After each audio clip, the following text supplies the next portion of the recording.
I'm not sure if you guys heard, but I've been talking about this for a little while. There was a secret database that Jehovah's Witnesses had that they were hiding, that they weren't going to release the names. And it's just hit the news that it exists. Now, we've known about this for a long time. We knew about it because it came out in a court case, the Padron court case. And they were trying to get Jehovah's Witnesses to release the information, and it was part of discovery in the court case, but Jehovah's Witnesses opted to just settle, basically, outside of court, I think, with Padron. They paid him a ton of money. If they hadn't settled, then the court may have forced them to release the information in this database. Or Jehovah's Witnesses would have deleted it, one of the two. But I thought this was kind of interesting. So it says, in March 97, the Watchtower Bible and Tract Society, which is the nonprofit organization that oversees Jehovah's Witnesses. It's the Watchtower Society. That's what it means.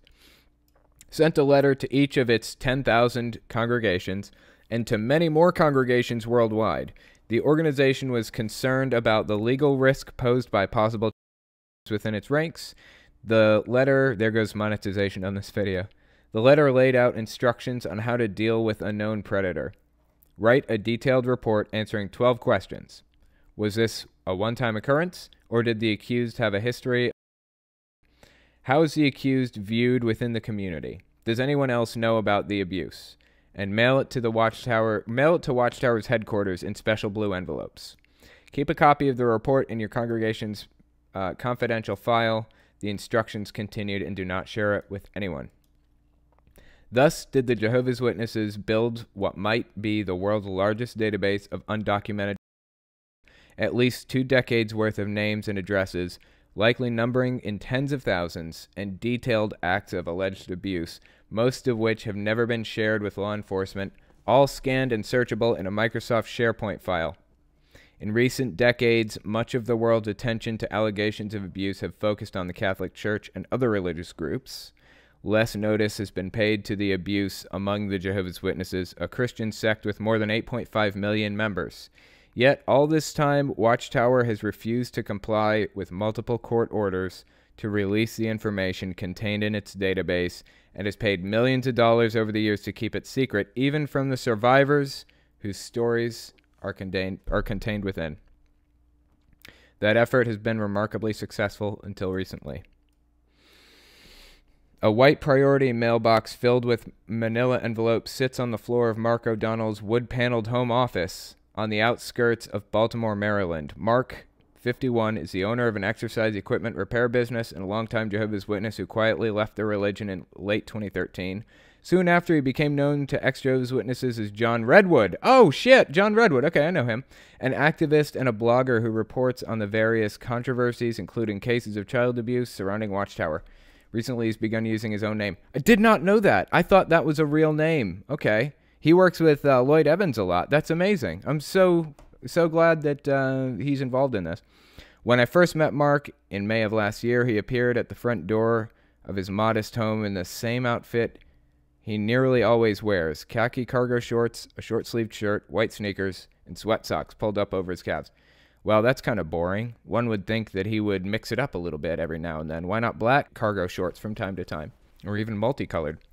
He invited me to his densely furnished office, where a fan barely dispelled the wafting smell of cat food. What the hell?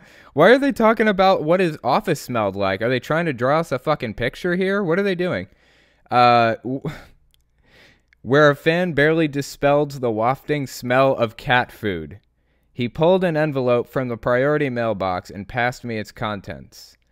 A mixture of typed and handwritten letters discussing various sins allegedly committed by members of Jehovah's Witness congregation in Massachusetts. All the letters in the box had been stolen by an anonymous source inside the religion and shared with Mark. The sins described in the letters ranged from the mundane: smoking pot, marital infidelity, drunkenness. Those are not mundane to Jehovah's Witnesses. To the horrifying.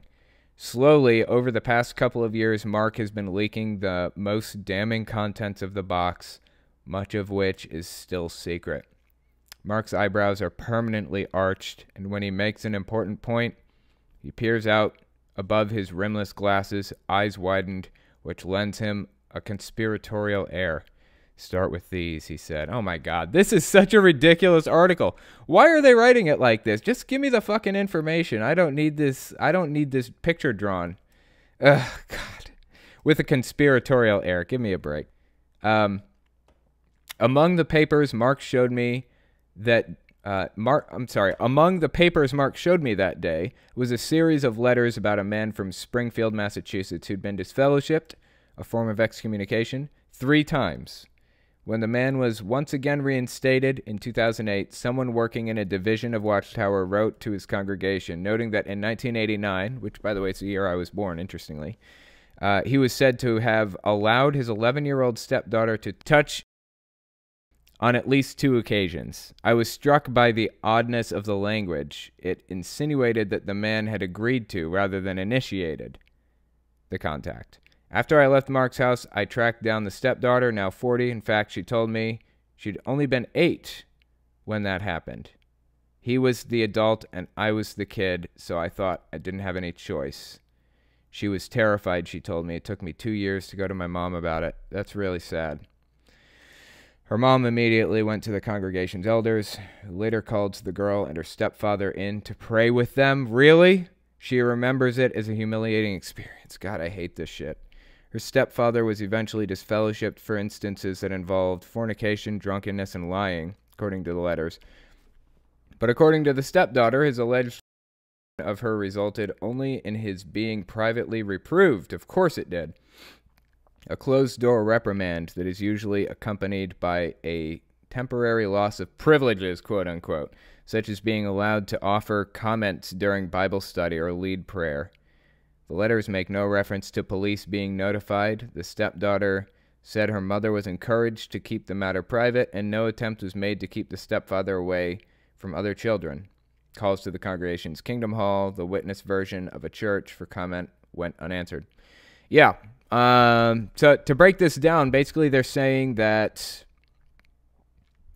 this is a case where this guy was breaking rules, and it was open and well known. He was this girl, and the mother knew it, and the daughter knew it, and he knew it, and the elders knew it, and everybody knew it. But instead of calling the police, they handled it internally, as they so often want to do. They want to believe that they are their own government. They want to believe that the police are unnecessary. They'll handle everything internally. They will disfellowship this guy and kick him out of the religion, and he won't be a problem anymore. That's their philosophy.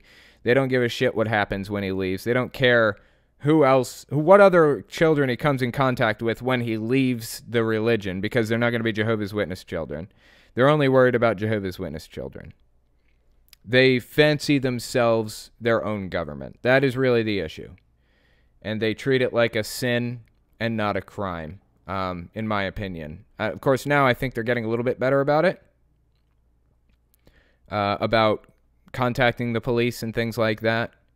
But over the years, they have really dropped the ball. And that's why they're paying out millions and millions and millions of dollars.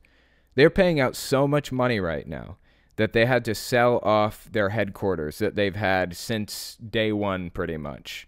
Since their heyday. Since they got really, really big back forever ago. They had to sell it off. I think they made like $1.3 billion out of it or something. They had their slave labor build new headquarters for them. So that's how much money they're shelling out right now. Hundreds of millions of dollars. I suspect maybe even billions. I mean, there have been a few court cases where they've been ordered to pay $45, $50 million, $70 million. And how many of those court cases are there? Tons. I don't think they're reaching the billions yet in how much they've had to pay out, but it's in the hundreds of millions at least. So it's within an order of magnitude as far as I'm concerned. Anyway, I'm glad to hear that this is being covered by mainstream news, because I've actually been talking about this for a long time, this database. I've talked about it in many videos, and I've mentioned that there are a suspected like 23,000 names roughly. That's just an estimate. It could be 2,000. It could be 100,000. We really have no way of knowing, but that's a guess, and it's an educated guess. It's about 23,000. It's not out of thin air. There are reasons for believing that it's about that high. But anyway, yeah, I've been talking about it for a while. Glad to see that it's being covered by The Atlantic. I don't know anything about The Atlantic, but it seems pretty mainstream to me, so that's something.